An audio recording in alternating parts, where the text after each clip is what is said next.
My Garage Rules is brought to you by You Pull It, Auto Transformers, Outlaw Speed Shop, SA Suspension Centre, Jeff's Garage, Mobile Auto Care,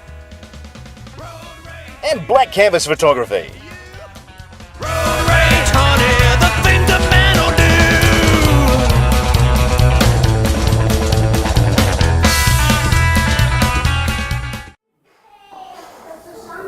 On My Garage Rules today, we're visiting Frank Intini. We're going to check out and see what his garage rules. We've got like a drag car, there's a couple of muscle cars, there's a killer boat, a bike with a turbo, and we're going to see what Frank actually does for a living. He modifies cylinder heads and builds engines, so we'll check out his flow bench and also his engine dyno too.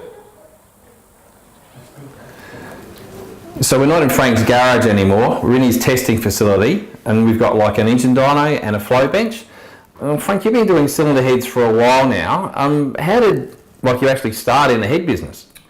Well, that goes back a lot of years. I think I was about 18.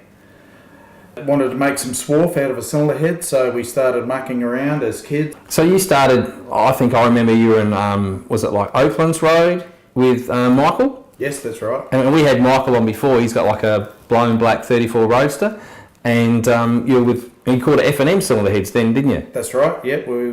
We started up in '83. It seems a long time ago now, but we were just kids in those days. But yeah, I guess the science and the physics behind cylinder heads just captured me, and I haven't been able to shake it since. Yeah, you've certainly come a long way from there. I remember like your back shed at Somerton Park, and we're here now, and this place is like an operating theatre. The floors are clean, the walls are nice and white. I'm surprised we're not wearing like white coats and the hairnets and things like that. It won't last long, trust me. So this cylinder head here, what are we trying to do here? Okay, this is a Dart Big Chief style head, big block Chev. We get a baseline on the flow bench to see where the flow figures are, and we check flow at every 100th hour increments of lift, the valve opening. And then we've got a velocity probe that we check various parts of the port to see where the fast areas of the port are. And from that information, we get a bit of a guide on where to port the head, where to remove the quicker parts of the port, so that we end up with a nice, even airflow and air speed throughout the port. So it's just like a matter of like just getting there with a grinder and just like it making it bigger and it's going to go faster. There's a bit more of a science to it. No, definitely not. I've done some courses in the US on this. Yeah, it's very involved, very involved. Each day you just learn something new, and every cylinder head's different, so you've got to learn different stuff on every brand of cylinder head. But it's a lot easier now with these like aluminium heads as opposed to the old cast heads. A lot of the hard work's done with these guys. Back in the old days, cast iron, you were welding, grinding. It was just a process that just never seemed to end. But nowadays, heads come pretty well there.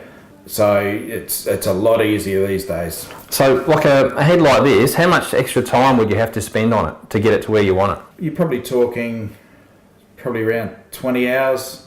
For this test, we might just show you these particular heads are an older style head where they're a rectangular port. Later model heads have much bigger radiuses in the corners, more like an oval.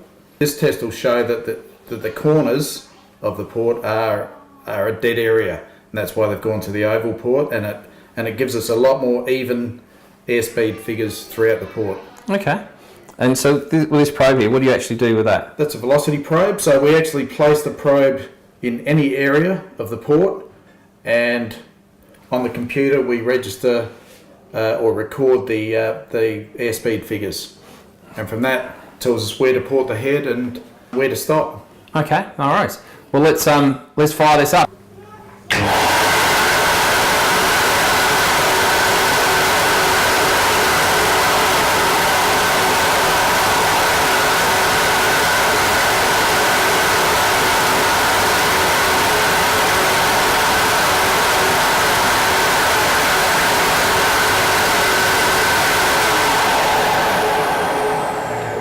While the flow bench was on, I was moving the probe basically from the corner of the port out into the open stream, and the speed in the corner was definitely a lot slower compared to say just over the short side radius, which traditionally is the fastest part of the port.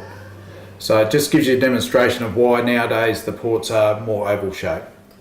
And on the computer here you can see the airspeed registered in this section. It actually does a full printout of different areas of the port, so you can go back and have a look at any stage. I noticed the numbers for, you know, like 300, high 200s. Is there an ideal figure? Around between 300 and 320 is the best. Carburetted engines definitely like higher airspeed. Yes. It means that the booster on the carburetor has got a better pull. Yes. So you pull fuel out the booster a lot better. This one is carburetted, so we're pretty critical on the airspeed. So it's pretty good figures. Yeah. So Frank, this is your flow bench. Why don't we go and have a look at your engine dyno now? We've got like a blown 427 on the dyno I can see at the moment. Let's have a look. Cool. This is Frank's engine dyno. We've got a blown small block 427 on it. This here is for the water in and out, and it's got to go in through the water pump. You can see we've got an ignition box there.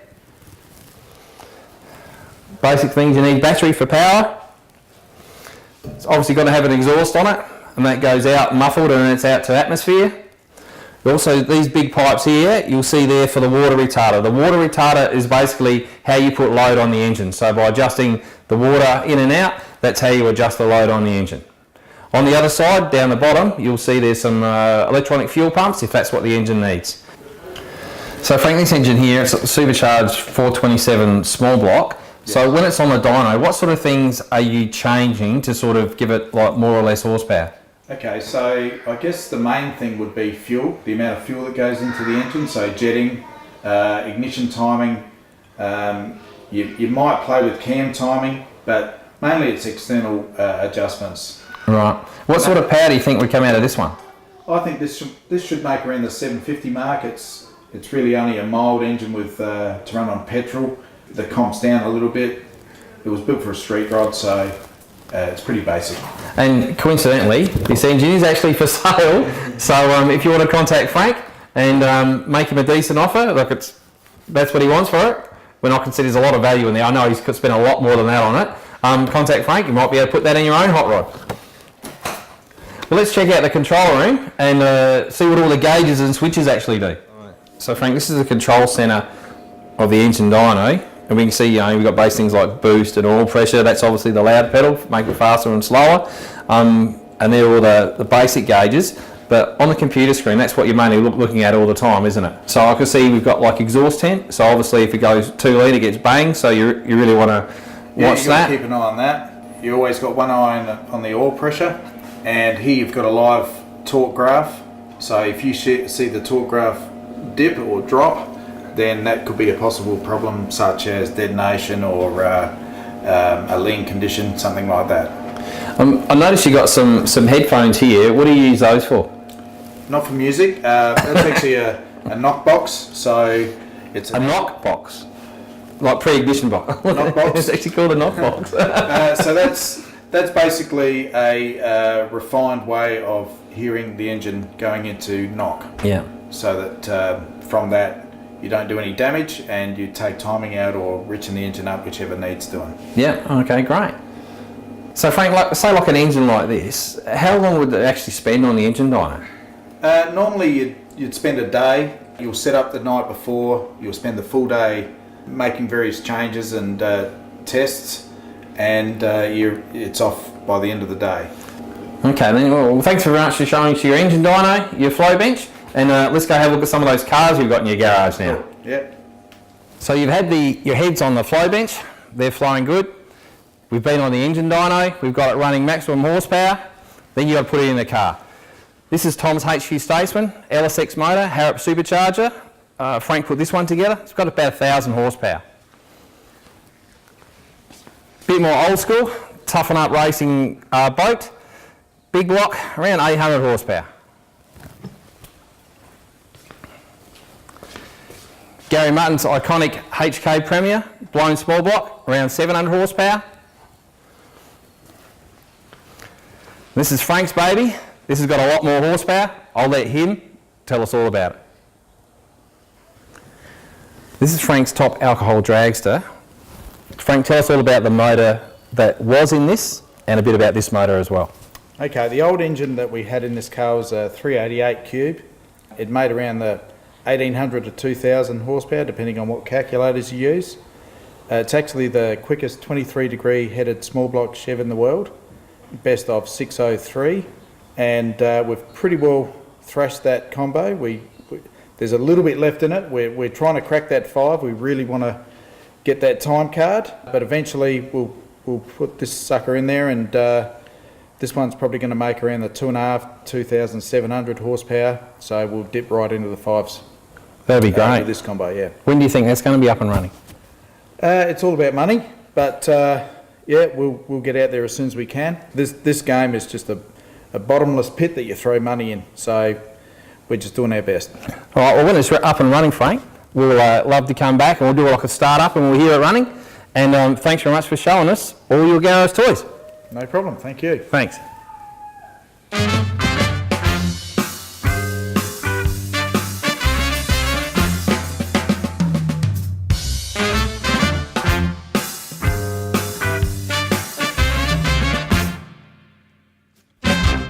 I wanna love you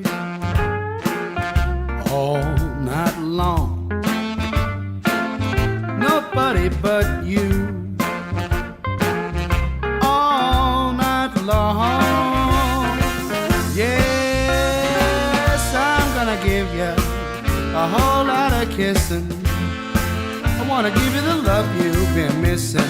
I want you to know that I love you true, and I'll do anything for you. You'll never be blue all night long, and I'll always be true all night long. Yes, darling, you must forgive me if wanting to love you is wrong. So let me love you all night long.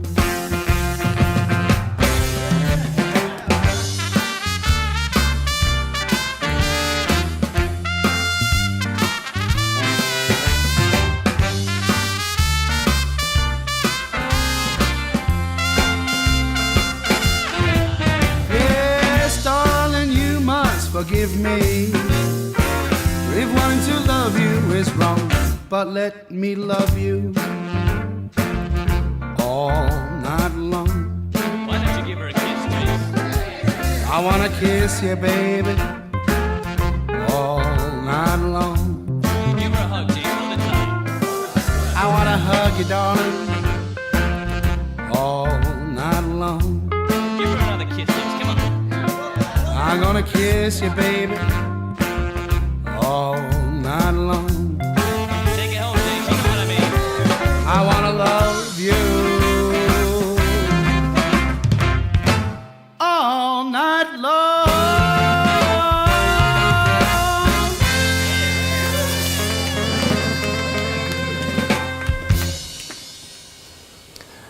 If you look at Frank's car, you'll see he's got these decals on the side that says Duchenne Foundation. I'm here with Shelley. She's going to explain to us what Duchenne's actually is. So Duchenne's is a form of muscular dystrophy. There's 62 different types of muscular dystrophy and Duchenne's one of them. It affects 1 in every 3,500 boys and 1 in every 50 billion girls, but predominantly boys. So That's a big difference. Like, do they know why it's more boys than girls? yeah, it's an X-related chromosome, so that gets passed through Yes. females Yes. onto the boys. So. Onto the boys. And looking at the car, we got these pictures, and they're all boys, or predominantly boys, I can see. So these are boys with the disease? Yeah, these boys have Duchenne's. They're from the Australian Duchenne community. Yep, and they're all gorgeous. They're all gorgeous, and they're all smiling, all like happy sort of thing. Yeah. So if you want to find out some more information about Duchenne Foundation, they've got a website, duchennefoundation.com.au. Thanks, Shelley. No worries. We love my dad. We will